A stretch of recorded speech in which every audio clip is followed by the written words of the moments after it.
안녕하세요, 달보기 여러분. 벌써 8월 한 달이 가고 9월이 왔네요. 지난 한 달간 어떻게 지내셨나요? 수면 프로그램도 벌써 지난 6회기에 이어 오늘은 7회기입니다. 오늘은 건강한 수면을 위한 생활 습관을 알아보고 수면 일기장을 활용하는 네 번째 시간을 가지겠습니다. 영상 시청하기 앞서 아래 유튜브 댓글에 출석했다고 작성해 주시면 감사하겠습니다. 7회기 시작하기 앞서 6회기 시청해 보셨나요? 간단한 퀴즈를 통해 지난 회기를 복습하도록 하겠습니다. 먼저 첫 번째 질문입니다. 카페인은 각성제로 작용해 수면을 방해한다. 지난 회기를 열심히 시청하셨다면 정답을 고르는데 어려움이 없었을 거라 생각합니다.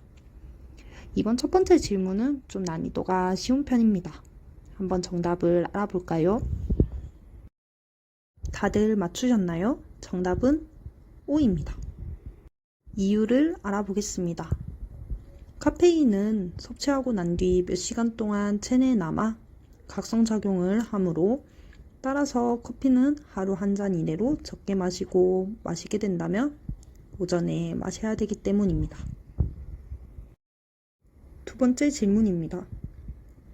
늦은 오후, 이른 저녁 시간 운동은 깊은 수면을 취하는 데 방해가 된다.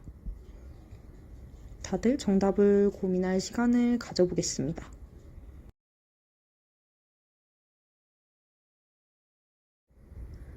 다들 고르셨나요? 정답은 X입니다. 이유는 늦은 오후 및 이른 저녁 시간의 걷기, 수영, 자전거 타기 등의 운동은 수면의 질이 높아지는데 영향을 줍니다. 여기까지 맞추셨나요? 마지막 질문으로 넘어가겠습니다. 마지막 퀴즈입니다. 잠자기 전 소량의 간식 섭취는 수면에 방해가 된다. 마지막 문제는 조금 헷갈리는 편일 수도 있습니다. 다들 고민할 시간을 가져보겠습니다.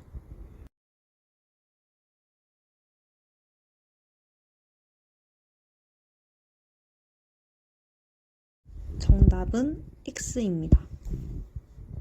이유를 알아보겠습니다. 자기 직전에 허기가 진다면 수면을 방해할 수 있으므로 소량의 간식 섭취는 가능합니다. 질문 3개가 조금 어려웠을 수도 있으리라 생각합니다. 다 맞추지 않았어도 이번 복습 기회를 통해서 기억하셨으면 좋겠고, 본 영상 외에 워크북에도 나와 있는 내용이니 집에서 시간 나실 때 한 번씩 읽어보시면 도움이 될 것입니다. 다음 목차는 건강한 수면을 위한 생활 습관을 알아보도록 하겠습니다. 건강한 수면을 위한 생활 습관의 대표적인 것은 무엇이 있을까요? 운동과 수면에 대한 연구가 다음 아래 표에 나와 있습니다. 먼저 수면의 질, 우울감, 삶의 질. 운동을 한 그룹과 운동하지 않은 그룹에 따라서 그의 향상도가 다르게 나타났는데요. 운동을 한 그룹은 수면의 질이 향상됐고 우울감, 삶의 질 또한 향상됐습니다. 하지만 운동하지 않은 그룹은 수면의 질과 우울감, 삶의 질이 변화 없음으로 측정되었습니다. 따라서 건강한 수면을 위한 생활 습관으로 운동의 중요성이 보인다는 것을 알 수 있습니다. 다음은 생활 습관에 스트레스 관리가 있습니다. 긍정의 힘, 자존감 높이기, 화 다스리기 등 일상생활에서 받는 스트레스를 관리할 수 있는 방법을 알아보도록 하겠습니다. 먼저 긍정의 힘, 스트레스 다루기입니다. 스트레스를 줄이는 쪽으로 생각하는 것입니다. 스트레스 상황에서 스트레스를 주는 환경 자체를 바꾸는 것이 아니라 그 상황에 대한 우리의 생각을 바꾸는 것입니다. 인간이 느끼는 스트레스 정도는 스트레스 상황이 아니라 그것에 대처하는 방식에 의해 결정됩니다.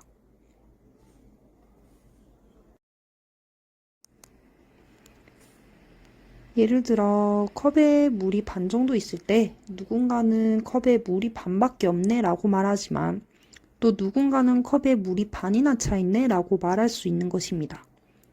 인간은 어떤 상황에서 긍정적 또는 부정적인 사고를 모두를 할 수 있습니다. 또한 스트레스 상황에서 부정적인 사고를 아예 없애려고 하기보다는 내가 어떠한 부정적 사고를 하고 있는지 살펴보고 평가하는 것이 중요합니다. 다음은 마음의 긍정적인 동력, 자존감을 높이는 것입니다. 스스로 자존감이 어느 정도인지 평가하는 방법은 조언이나 비판에 대한 여러분의 반응을 살펴보는 것입니다. 일반적으로 받아들일 수 있는 작은 조언에도 상처받거나 화가 난다면 자존감이 낮은 것이라고 할 수 있습니다. 자존감은 현재 그리고 미래의 여러분의 삶에 지대한 영향을 끼치기 때문에 중요합니다. 자존감은 자신감과 자기 효능감으로 이루어져 있습니다. 굳건한 자존감은 성공적인 경험에 있어 주춧돌로 작용하고 또한 이러한 경험들이 자존감을 향상시킵니다. 여러분이 실패를 할지라도 자존감은 스스로의 용기를 소중히 함으로써 위기를 극복하게 도와줄 것입니다. 자존감을 발전시키기 위해서는 두 가지 방법이 있으며 근육 운동을 하는 것과 비슷합니다. 자기 수용과 긍정적인 사고입니다. 자기 수용은 여러분과 여러분의 삶이 불완전하다는 것을 받아들이는 것을 의미합니다. 여러분은 여러분들보다 특정 분야에서 더 나은 사람들과 만나게 되었을 때 여러분의 강점과 상대방의 고유의 강점을 이해하고 받아들여야 합니다. 또한 강점을 소중하게 생각함으로써 삶에서 긍정적인 사고방식을 갖게 됩니다. 스트레스 상황에서 스트레스를 줄이려고 애쓰기보다는 강한 자존감을 유지하면서 스트레스를 삶의 자연스러운 과정으로 받아들이는 것이 좋습니다. 다음은 스트레스에 대처하는 나만의 방식을 찾는 것입니다. 나만의 대처 기술로 스트레스를 줄이도록 하며 줄이는 방법으로는 명상, 심호흡, 스트레칭, 음악 감상 등이 있습니다. 과도한 스트레스는 여러 질병의 위험 요인이 되기 때문에 삶의 질 향상을 위해서 적절한 스트레스가 에너지로서 작용할 수 있습니다. 앞서 얘기했는 그런 스트레스를 다루는 나만의 대처 기술이 있다면 스트레스는 삶에 있어서 적이 아닌 파트너로 작용할 수 있습니다. 명상은 여러분의 삶과 있는 그대로의 여러분을 보는 방법을 표현합니다. 명상 연습은 현재 나의 마음에 집중하도록 도와주고 외부에서 나의 내부로 마음의 초점을 이동시킵니다. 과거 명상은 종교적, 철학적인 목적의 의미가 있었지만 삶이 점차 복잡해지고 산업화되면서 명상은 현실의 고통을 줄여주는 방식으로 받아들여지고 있습니다. 다음은 화를 다스리는 것입니다. 화를 다스리는 것은 어려운 일이지만 일상생활에서 쉽게 화를 다루는 방법에 대해서 알려드리겠습니다. 먼저 화가 났을 때 바로 표현하기보다는 여러분의 하루 동안의 감정을 잘 들여다보는 것입니다. 화가 나거나 흥분된 상황에서 바로 공격적으로 표현을 한다면 다른 사람과 스스로에게 상처를 입히게 됩니다. 만약 여러분이 하루 동안의 감정을 살펴본 이후에도 화가 난다면 상대방에게 화를 표현할 만한 가치가 있는지 고민해 봐야 합니다. 화를 표현한 것은 또한 나의 정신 상태에도 부정적인 영향을 끼치게 됩니다.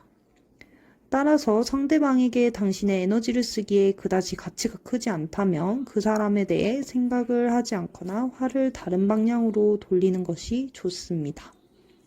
화를 표현하는 것이 중요하다고 생각된다면 가능하다면 구체적으로 화가 난 것에 대해 설명하는 것이 필요합니다. 다음은 적어도 일주일에 한 번 취미활동을 통해 삶의 활력을 얻는 것입니다. 만약 직업활동이 삶의 연료라면 취미활동은 윤활제와 같습니다.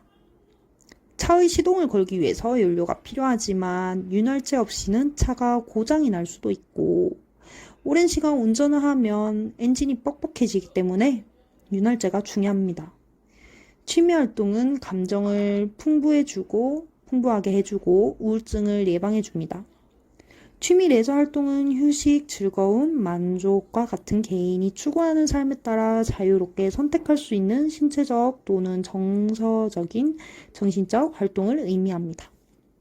이는 정신적 피로를 줄여주고 안정감을 갖게 합니다. 신체적 활동으로는 몸을 움직이면서 감정을 표현하도록 합니다. 스포츠 게임, 전자게임, 춤 등이 있을 것입니다. 사회적인 활동은 대인관계에서의 동기가 중요하며 소풍, 파티, 사회 모임 등이 있겠습니다. 문화활동은 예술과 역사에 기반을 두며 예술, 음악, 영화 등이 포함됩니다. 자연환경에서 접할 수 있는 캠핑, 낚시, 하이킹 등의 자연활동도 있고 독서와 창의성을 키울 수 있는 정신활동도 있습니다. 여기에서는 자기 표현이나 지적인 자극이 중요합니다. 어떤 취미활동도 좋습니다. 스스로를 표현하고 즐길 수 있는 취미활동을 찾아보세요. 다음은 수면 일기장을 활용하는 네 번째 시간을 가지겠습니다. 지난 회기 때 생활 처방 자가 채점을 해보셨을 텐데요. 한 주간 작성하느라 수고하셨습니다.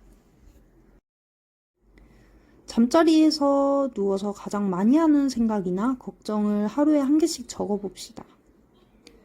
월, 화, 수, 목, 금, 토, 일 일주일에 걸쳐서 내가 자기 전에 어떤 걱정과 어떤 생각으로 인해서 잠들기가 힘든지 곰곰이 생각해보고 적어보도록 하겠습니다. 이렇게 7회기가 마무리가 되었는데요. 건강한 수면을 위한 생활 습관을 알아보고 수면 일기장을 활용해보는 시간을 가졌습니다. 마무리하며 두 가지 질문 사항들을 생각해볼 시간을 가지고 작성해보도록 하겠습니다. 첫 번째로 생활 처방을 통해 나의 수면이 어떻게 변했는지 이야기해봅시다. 두 번째로 변경하고 싶은 생활 처방이 있다면 무엇인지 생각해보도록 하겠습니다. 이렇게 이번 7기도 마무리가 되었는데요. 벌써 다음 회기면 수면관리 프로그램도 끝이 납니다. 다음은 마무리 회기입니다. 이때까지 수면관리 프로그램을 시청하면서 내용들을 토대로 자가평가 및 수능도를 점검해 볼 시간을 가지겠습니다. 이렇게 영상을 끝까지 시청해 주셔서 감사드리고 성실히 참여한 회원분들 대상으로 소정의 선물을 제공할 계획이니 출석 댓글을 작성 안 하셨다면 작성 부탁드리겠습니다. 또한 다음은 마무리 회기 시간이므로 영상을 끝까지 시청해 주시면 감사하겠습니다.